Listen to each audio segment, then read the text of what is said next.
Migration has long been a way for many Indians to seek better lives.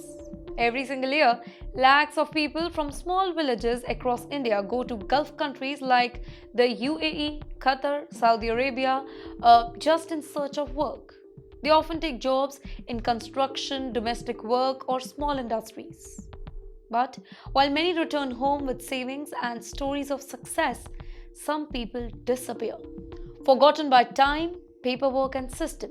One such man was Gopalan Chandran, a 74 years old from small village near Thiruvananthapuram, Kerala. In 1983, when he was just 32 years of age, Gopalan went to Bahrain, hoping to earn good salary and support his family back in India.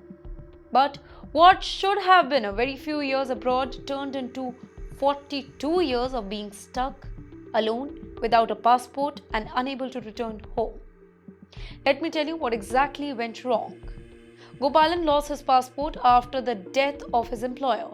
Without any documentation, he became an undocumented migrant, meaning that he had no legal proof to live or work in Bahrain and has no way to leave.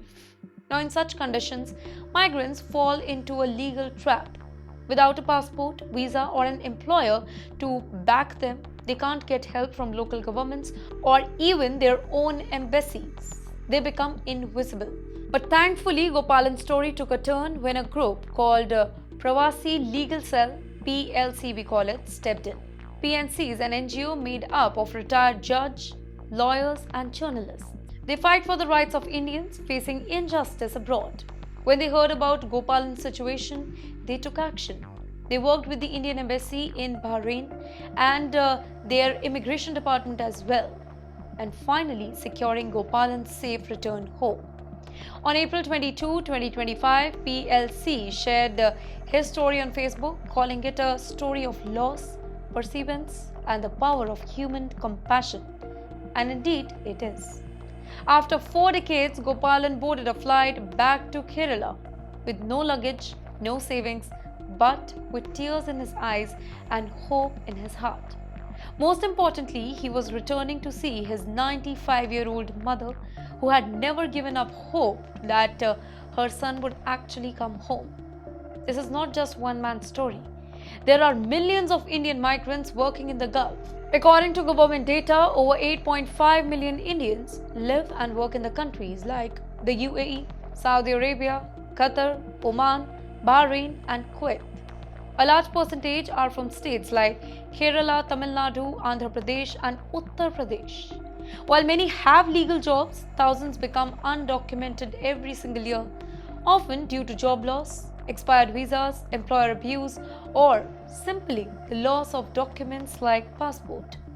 Women in particular face extra risk, specifically in domestic jobs. Men too can become stuck if their sponsors, just like in this case, die or withdraw support. Once undocumented, they live in fear of arrest, can't access healthcare, and have no way to contact family or travel back home. And this is where organizations like PLC become lifesavers.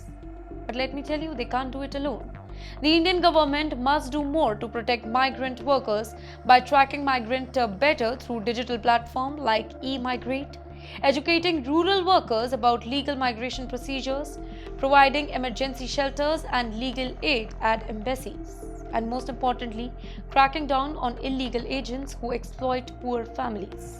Gopalan's story ends on a hopeful note, but thousands more are still waiting. His return is a reminder that behind every remittance sent to India lies a human story, often filled with sacrifice and suffering. Gopalan may have lost 42 years of his life, but his journey back home is now a symbol of what's possible when justice, kindness, and humanity come together.